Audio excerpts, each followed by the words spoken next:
where pure reason or pure science really isn't going to be offering help with grief, dealing with tragedy, trying to deal with really tough existential dilemmas. Religion offers a great deal of comfort and compassion to people. It also offers habits of correct conduct. Religion is in the business of trying to enforce the moral codes of society. Indeed, one popular explanation is that religions are piggybacking on the need for large, complex human societies of tribal size and up to try to reinforce obedience to the moral norms of that society. This means that we need to take a holistic approach to reason.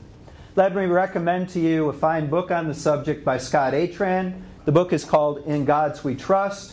It's in paperback in any bookstore. Scott Atran represents a new wave of behavioral and cognitive science that's taking a holistic approach.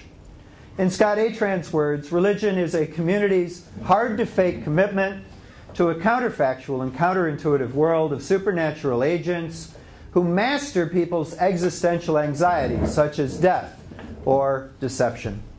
So we have again here three main parts to religion.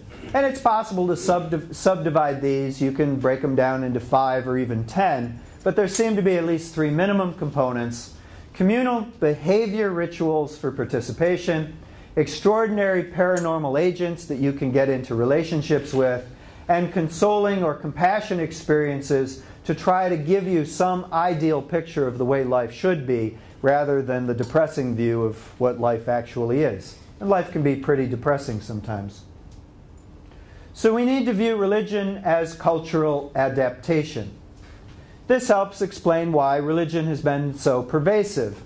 If religion consistently and continually required net costs, both to individuals and cultures, it would be hard to explain why religion should have been so persistent, so widely believed, so widely used, as opposed to other cultural systems of belief. Because nature and culture tends to weed out inefficient solutions.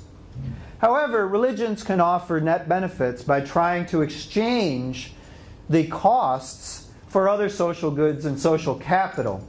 For example, various sorts of social institutions. Furthermore, belief in extraordinary paranormal agents rarely cause outright death. You may be wrong about whether or not there are fairies on the mountaintop, but the fact that you have a delusional belief about whether there are fairies on the mountaintop will rarely cost you your life, you see, right? So there are ways for religion to get away with these sorts of delusional beliefs.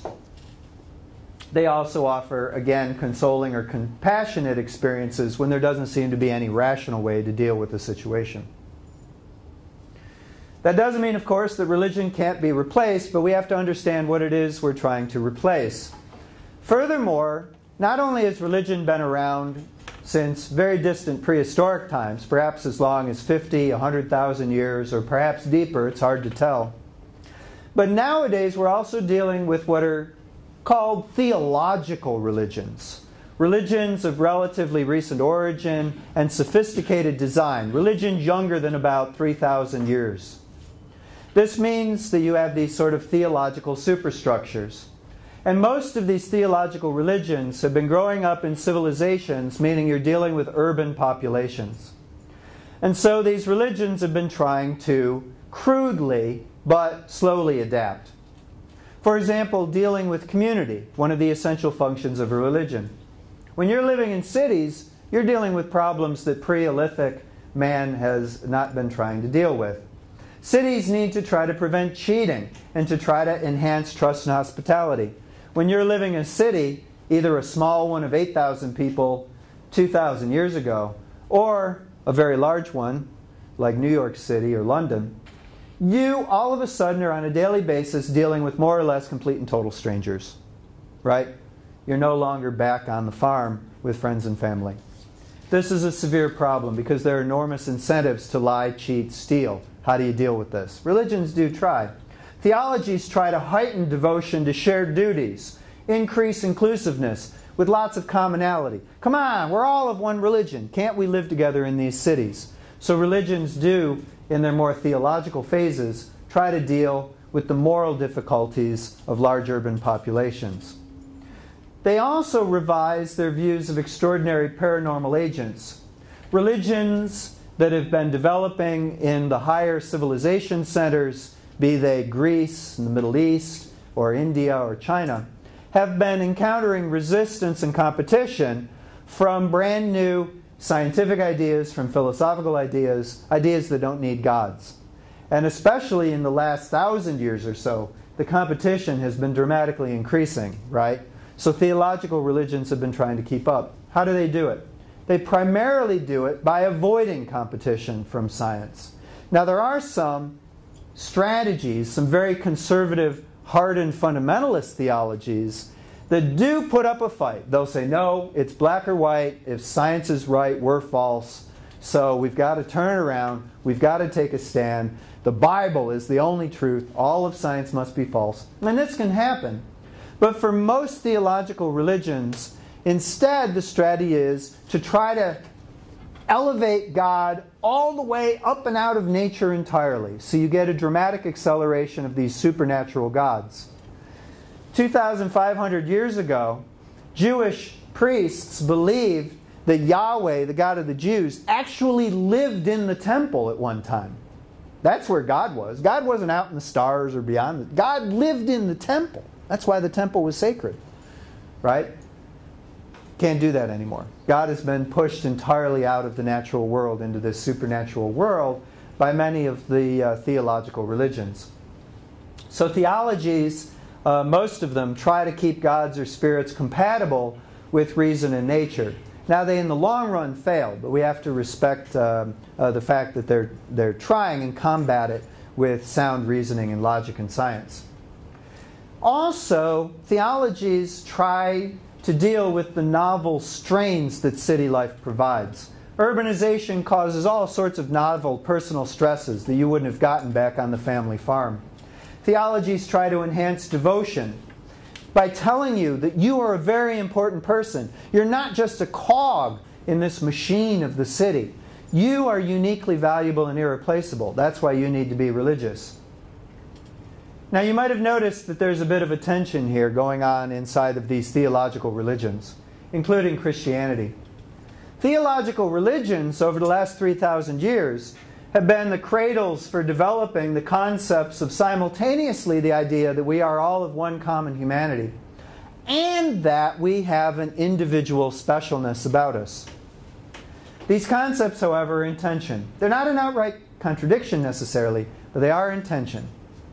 If you try to heighten the idea that you've got duties to everybody, that you have something in common with everybody, and if you add the fact that these religions, for the most part, are dealing with being inside of empires, be they the Babylonian Empire, the Roman Empire, the Chinese dynasties, later on the Constantinian, the Holy Roman Empire, right? These theologies have been trying to adapt and survive inside of empires. You also have these religions frequently supporting the idea of empire. But what this does is it develops the notion of a generic humanity. And religions have been stumbling towards this idea for quite a while. But that's in tension with the idea that you are uniquely special. If you try to heighten the idea that you are uniquely valuable, that you are irreplaceable, plus these theologies have an incentive to make you believe that there's something about you that is entirely unnatural. Not only is God completely beyond nature, but there's something inside of you, a soul perhaps, immortal, right? So these ideas have been growing inside the theological religions. It develops the idea of the immortal soul. But you see now the tension here.